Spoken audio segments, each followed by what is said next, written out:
বাচ্চা ঢুকেছে, মানে চিক্স এসছে আর কি। তো কেমন চিক্স এসছে এবং চিক্সের কোয়ালিটি কেমন সেটি আমি আপনাদেরকে দেখানোর চেষ্টা করছি। তো ভিডিওটি সম্পূর্ণ দেখার অনুরোধ রইল আপনাদের কাছে। এই দেখুন, আমি কিন্তু এখন পেটি থেকে একটা পেটি বাচ্চা ছেড়েছি এবং আরও 3টে পেটি নিচে আছে। তো দেখুন, তো চিক্সের কন্ডিশন আলহামদুলিল্লাহ খুবই ভালো।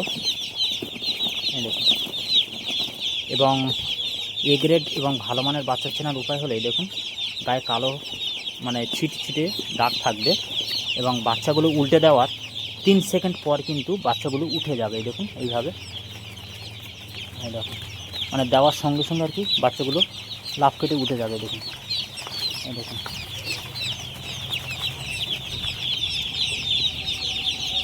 তো বন্ধুরা দেখতে পেলেন যে চিক্সের কোয়ালিটি কেমন।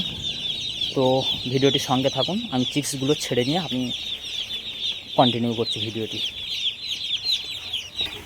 তো বন্ধুরা ফাইনালি আমার চিক্সগুলো ব্রোডিংয়ে ছাড়া হয়ে গেছে এবং ব্রোডিংয়ের টেম্পারেচার মিটারও লাগিয়ে দিয়েছি এইমাত্র। তো টেম্পারেচারটাও দেখানোর চেষ্টা করছি কতটা উঠেছে। আমি 29 ডিগ্রি টেম্পারেচার উঠেছে অলরেডি, ঠিক আছে। কিন্তু এদেরকে রাখতে হবে মিনিমাম 32 থেকে 33 ডিগ্রি সেন্টিগ্রেড তাপমাত্রায় রাখতে হবে এদেরকে, ঠিক আছে।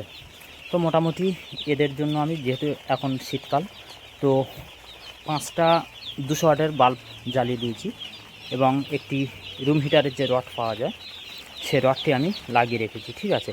আর যে বাচ্চাগুলো আপনারা দেখতে পাচ্ছেন কালো কালো, ওটার ভিতরে কিন্তু আমি 50 পিস কালার বার্ড নিয়েছি ট্রাই করার জন্য জাস্ট, ঠিক আছে। তো মোটামুটি 2 থেকে 3 দিন পরেই ওদেরকে অন্য জায়গায় শিফট করে দেব।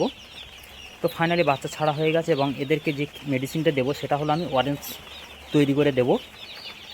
তো আপনারা চাইলে অরেঞ্জ দিতে পারেন এবং না হলে আপনারা যে লেবু এবং চিনি জল করে এদেরকে 2 ঘন্টার জন্য দিতে পারেন, ঠিক আছে। এবং এরপরে ভিডিওতে আমি অবশ্যই বলে দেবো যে কী কী মেডিসিন 1 থেকে 3 দিন কী কী মেডিসিন আমি ব্যবহার করছি সেটি কিন্তু আমি আপনাদের সঙ্গে শেয়ার করব ইনশাআল্লাহ, ঠিক আছে। তো ভিডিওটি এখানেই শেষ করছি। তো সবাই ভালো থাকবেন, সুস্থ থাকবেন। আল্লাহ হাফেজ, আসসালামু আলাইকুম।